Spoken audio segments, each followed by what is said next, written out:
La prière, c'est sous-coté, vous trouvez pas? En lisant la fin du livre d'Éphésiens, je me suis rendu compte que j'accordais pas forcément assez de place à la prière dans ma vie. Il y a quelques temps, je vivais un épisode assez compliqué dans ma vie. Je devais prendre des décisions importantes et je savais pas si j'étais dans la bonne voie ou non. Du coup, j'en ai parlé à des amis assez proches pour qu'ils me conseillent et qu'ils m'aident à prendre cette décision. Ils m'ont dit qu'ils ne savaient pas forcément quoi me conseiller, mais qu'ils allaient prier pour moi. Ma première réaction, mon premier ressenti, ça a été la frustration. J'étais frustré. J'attendais des conseils pratiques, concrets, sages, humains.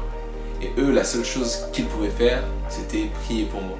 Dans mon attitude, inconsciemment, c'est comme si je réduisais la prière à un acte banal, sans importance et sans impact. Pourtant, la Bible nous parle beaucoup de la prière. Dans Luc chapitre 6, verset 12, on voit que Jésus passa toute la nuit à prier. Jésus, fils de Dieu, a passé toute une nuit à prier son Dieu. C'est que la prière est très importante. Dans Luc chapitre 22, on voit que Jésus prie avant de se faire arrêter par les soldats.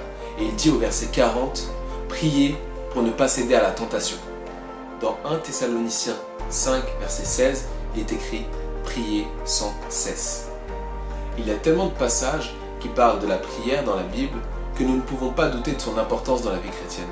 Mais nous ne devons pas la voir comme une obligation ou un rite religieux, nous devons plutôt la voir comme un privilège. Quel privilège de pouvoir intercéder directement avec mon Dieu. Quel privilège de pouvoir lui déposer mes doutes, mes besoins, mes craintes, mais aussi ma reconnaissance et ma joie. Ce Dieu qui m'a créé, qui m'a sauvé, me permet de communiquer directement avec lui. Et c'est infiniment plus précieux que des conseils humains. Considérons la prière comme elle l'est. Un des plus beaux privilèges que Dieu nous a donnés. Prions avec conscience et foi que Dieu entend et répond à nos prières. Aucune prière n'est sans effet. Alors même si nous ne voyons pas l'effet de nos prières, prions sans cesse. Prions seuls, prions avec nos frères et sœurs. Mais surtout n'arrêtons pas de prier et ne sous-estimons pas l'impact des prières. Je vais vous laisser avec une citation d'Antoine de Saint-Exupéry qui ne parle pas initialement de la prière mais qui la décrit très bien. L'essentiel est invisible pour les yeux. Soyez bénis.